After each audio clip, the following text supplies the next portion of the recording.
Okay, you guys, what is up? The King of Lightning is here today to give you guys Toriko chapter 228 review.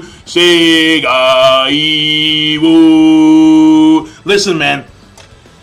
This week's chapter, Toriko. This week's chapter of Toriko. Listen, man.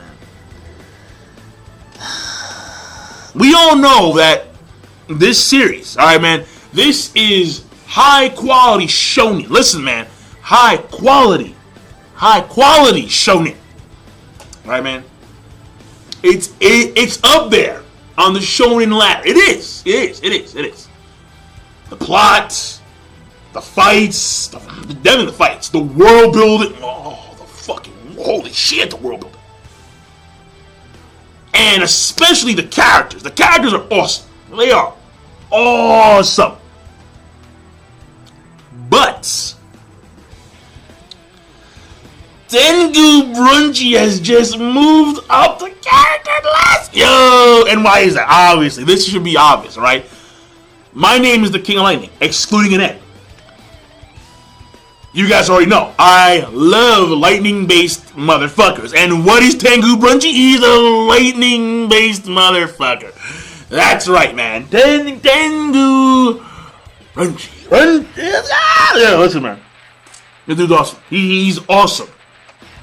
In fact, what I'm going to do right now, right? I'm going to read his bio. Because in the middle of this fight between him and Elg, oh, Lord have mercy. Elg. Like, yo, dude. Yo, man. Fucking Elg, man. Holy shit. I mean, bro. Alright, but I'm gonna read. Yo, this guy's too much, man. He's too fucking much. I'm gonna read Tengu Brunchy's bio. That he, that was narrated in the actual fight. And there is a wording issue here and there, but not a big deal. I'll get through it. So basically, in order to start, verbatim, word for word, Brunchy produces a large quantity of electricity inside his body. Normally, animals that release electricity are naturally equipped with an electric organ. The voltage increase that from organ is about 350 volts. For an electric catfish. And for an electric eel, it's a maximum of 800 volts and 1 ampere. Now, right here.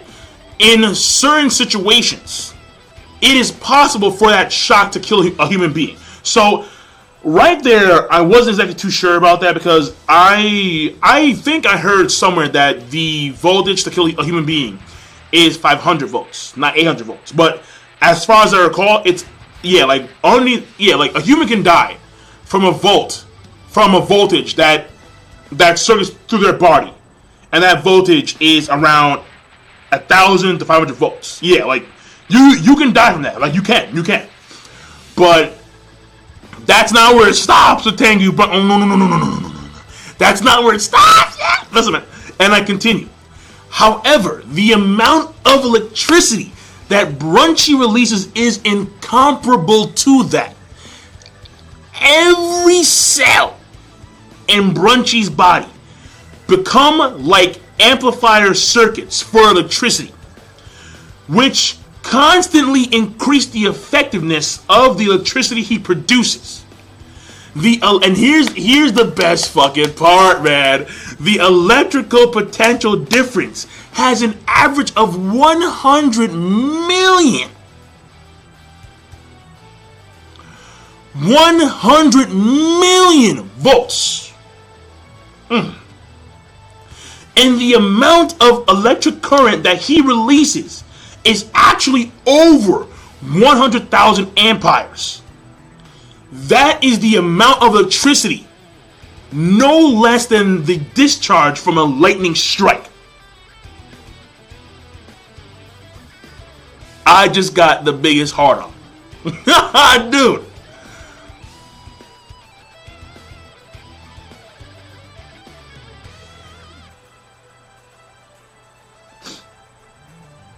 I mean, yo, man, listen, man, this guy, he's competing with fucking Sinbad and NL. It's like, holy fuck. It's like, yo, I got this shit on lock too. I got the electricity on lock. Fuck it. And it's, yo, listen, man. Wow. If it were not for Elg, Tengu Brunchy would have stole the chapter with his bio alone. If it were not for Elg. So, in order to do a brief summary of the fight itself, basically the fight starts off, and Tengu does a few, lightning attacks. Elg eats this shit.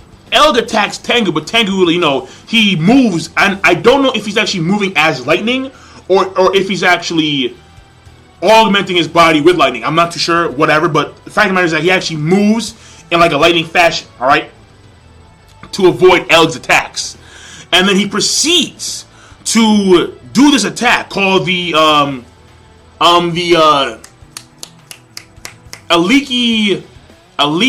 something. The Aliki chop, which is the parallel electric chop, the Aliki chop, alright? And he swings his arm, and like a bolt of lightning comes down and just hits Elg. And Elg's body is like toasted, like roasted, roasted like a pleasantly plump turkey on Thanksgiving, just fucking roasted, like fuck you, man. And then Elg's falling back and shit. Tengu's like, so you're fucking dead, right? Elg's like, nope, and he rushes the shit out. He rushes the shit out of Tengu. And Tengu, he dodges appropriately. He does.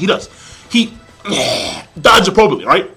And then Elg, so Tengu's like, yo, why aren't you fucking dead? Like, what's going on exactly, man? What's going on? And then Elg, he does his own little bio. And he's like, yeah, you know what? Well, I am the oldest chef in the Bushukai, about 200 years old. The ageless Elg. He is the branch chief of the Bushukai first. The first branch, the primary branch. Elg. He's the leader of that shit. That's like Stars Unit level, man. Oh, man. That's like Stars Unit level, man. Elg. The ageless Elg. And then Elg proceeds to talk about his ability, right? And he has a crazy, and so I don't know how he didn't notice now, but Tengu just noticed that his lower body's hoarse. He just noticed, and that to me is kind of like, bro, like you should have been though. But Elg explains how the lower half of his body, right? The lower half of his body is from a horse from the gourmet world, the king of horses, the Hiraku horse, all right, the ageless, immortal horse of the gourmet world. And so this horse is like a what the fuck horse, alright? I mean, and this horse is like a mythical horse. Apparently no one can ride on it, but apparently Elg did. And of course, someone had to, and it was Elg. And Elg was granted the right to fuse with the horse and become ageless himself.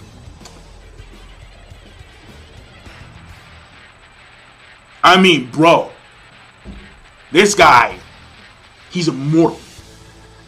And it's not some bitch ass shit like Aizen or fucking, oh man. Listen, this guy makes Cell. He makes Cell from DBZ look like a fucking bitch. You think Cell can regenerate? Fuck that. You don't know nothing. You don't know nothing. This guy's insane. He's nuts. He's like fucking, yo.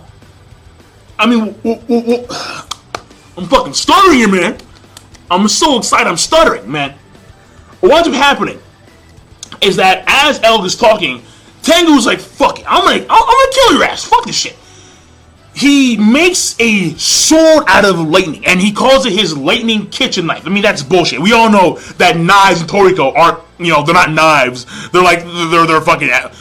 Do you remember Ichirayu's quote-unquote knife? This epic ass, long ass saber? No fucking knife. But he quote-unquote takes out his lightning kitchen knife.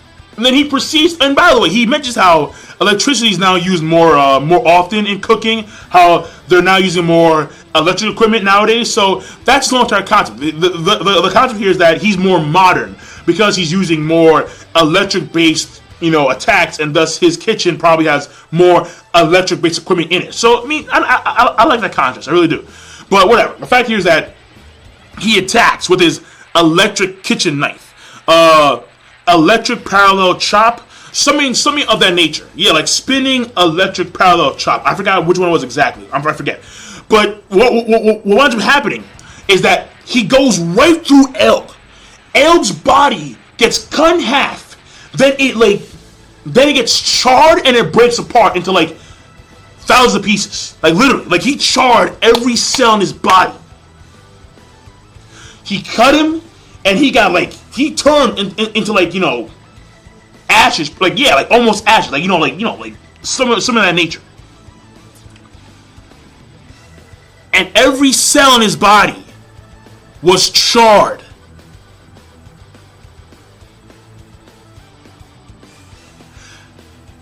But L ain't dead.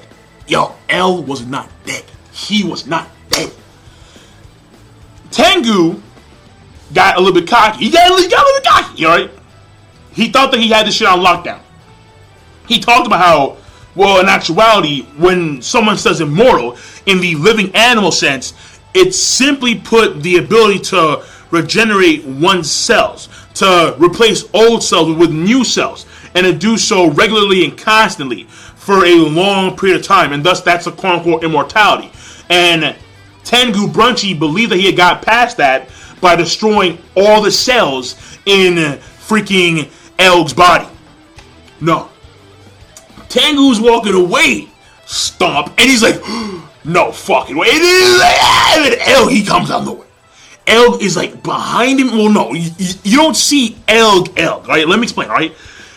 As you see like a silhouette of Elg, and he's talking about how over the course of his lifetime, 200 years, he realizes that life has gone extraordinarily faster. And why is that? Because the synapses in his brain and the sense of euphoria that he had for new dishes, for new things, for new opponents, for new, for anything new, that ceases to exist, or that slowly erodes away. Why is that? Because he experiences the same thing over and over and over and over and over again. The same taste, the same kind of fights, the same level of opponents, the same creatures, the same lifestyle, and yada yada. It's the same thing over and over and over and over and over again. And because there's nothing new, because there's no sense of euphoria that constantly, that would normally come when something of high caliber or something new occurs, life seems to fly by for Elg. And according to him, Tengu Brunchy is no different. He has no sense of euphoria. The synapses in his brain they're not twitching, man. They're not twitching, man. And Tengu looks around, and he's like, this moron. There's a fleet. Listen. There's a fleet of Elks. There's a fleet of Elks. And you're like, what the fuck just happened? And then they explain. Each of the individual cells in Elg's body created full body Elgs. What the fuck? Like, are you serious? Tengu eradicated every cell. No. The cells themselves regenerated, and each of the cells inside Elg's body created full body Elgs. Yeah. He's making Cell from DBZ look like a bitch. At least in terms of regeneration. Oh my lord, yo. It's the thing is that if you destroy another one of his clones, or not, no, they're not even clones. They're Elgs. They're all Elgs, bro. And if you destroy another Elg, guess what? That's more Elgs, and that's more Elgs, and more Elgs. This guy could possibly have millions of himself, just walking around fucking up dudes. Cause he's Elg. He's literally a one-man army. Fuck that Kage Bunshin bullshit. He's literally a one-man army. He's like, fucking, yo, man. You wanna obliterate my ass? I'm gonna come back. And there's gonna be 1,000 more of me when you destroy one.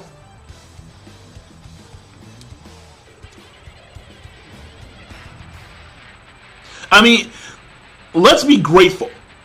Let's be grateful that Mitsutoshi kept this ability on a cellular level. If this was on an atomic level, holy fuck, it would. This guy would have been OP as all hell. He would have been hacked. He would have been so fucking hacked. But no, it's on a cellular level, and that's good. I mean, hey, even if it was on a bacterial level, that would have been more appropriate. That would have been fair as well. Had it been on a viral level, that would have been too much. That would have been way too much. Had it been on an atomic level, oh, whoa! We would have been like, whoa! Let alone subatomic. Oh, this guy's insane. Elga stole the fucking show. He stole the fucking show, man. He stole the chapter of this title review. He stole the fucking show. This week's chapter of Toriko, listen, I don't give a flying fuck. This was a great chapter. Listen, man, yeah, and you're true. Basic guy, well, no, not, well, no, and at the end of that, well, I'm sorry, I finished. At the end of the chapter, after he sees like a fleet of elves, Tengu Brunchy's batteries that he has in the neck, they're either dead or they're dying down. And then L comes in there, dropkick, and then he gets dropkick in the stomach, like literally, like a Hiraku dropkick, bam, good blood, and then right now he's in a corner, Tengu. So first things first, right? I think Zebra's gonna come and save him. Yeah, I mean, listen, man.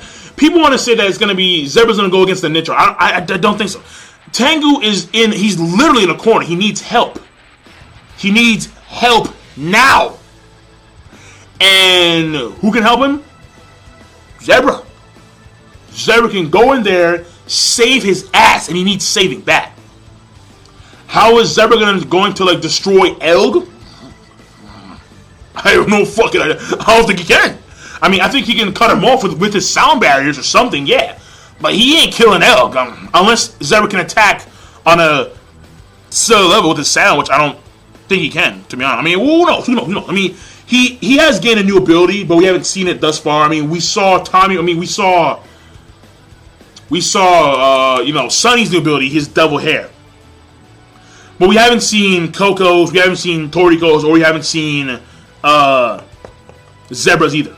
So, I mean, we'll get to that. We will. But as of right now, I'm pretty sure his new ability may be able to hurt Elg in some way, shape, or form. Like permanently hurt Elg. All right, there we go. Yeah, fuck up. I don't care. Fuck it. We here, nigga. We here. And the fight itself it's a good fight. It's a good fight. But what made the chapter great was just Elg himself. His character development, his character bio, his abilities, his character standing.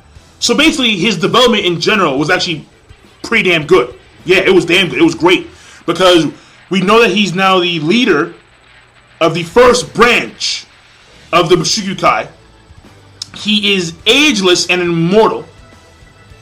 He has the ability to regenerate from the cells themselves and make individual elves from the cells themselves.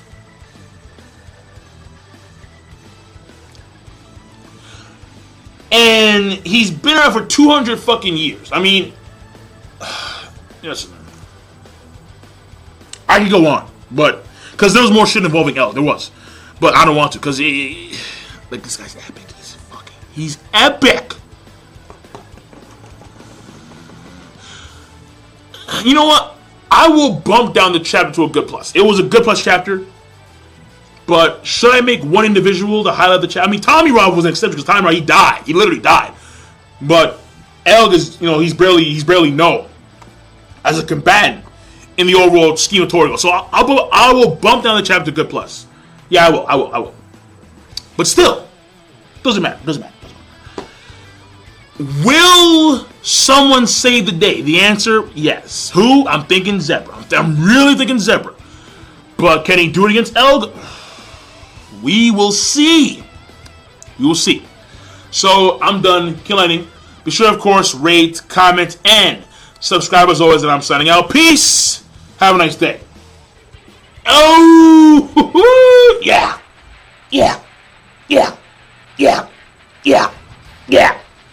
Oh, yeah. Elg, let's go, nigga.